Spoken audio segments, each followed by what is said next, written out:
My stage name is Issie Swickle, but my first show was actually Annie, and I played Molly. Well, I had about 3 weeks of rehearsal with the dog, getting to learn the commands, and if something goes wrong, how to control the dog. Color. Yes, I was a brunette, and now I'm a redhead, so that's awesome. I think I want to stay in like the Broadway TV thing. I'm kind of, well, after the tour, I go to LA. That this whole show business is what I really want to do. I really love it. So. What it maintains is its original intention. The iconography of the piece is very much alive in how I put it up on the stage. There's new staging, there's new blocking, there's new choreography, but it also maintains a real connection to what we set out to do, what Charles and Tom and I set out to do 40 years ago. I began in 1970 when I bought the rights to it. I believed in it from minute one when I first saw the book and said, I think there's a musical here, and there's one that I want to write, and there's one that I think will have a life that will last.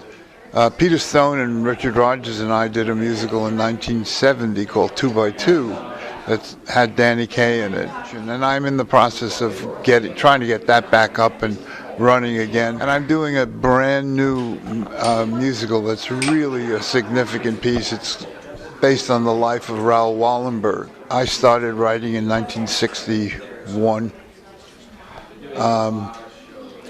It's changed, as I said.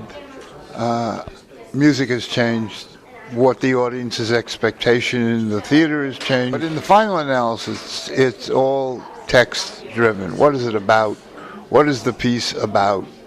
If it's important enough, it will, like cream, rise to the top. So, once I get the idea of what the role is, then I look for a dog with obviously the right look, but more importantly, the right temperament. A dog who's friendly, who wants to work, who likes people. When I was asked to train the original Sandy, it was all about, if you find the dog for free, we'll give you a part in one of the shows. And so that was my motivation. I was going to get a part in a real live show and get paid for it. Well, when we temperament test the dogs, what we look for are dogs who can deal with stress. And unfortunately, what I've discovered is that there's no more stressful place than an animal shelter for a pet. So if you go to an animal shelter and a dog is wagging its tail and coming up to you and saying hello and dealing with that situation, putting them on stage at the Palace and giving them their own private dressing room, not so bad. Nowadays, what happens is I will find the dog, train it, get us through opening night, and then put in one of my handlers so that I can go on to designing and training the next show. I represent all those Sandys who've been doing it all these years. How many were there? He's number 22. I've trained 23 and 24 on the current tour right now.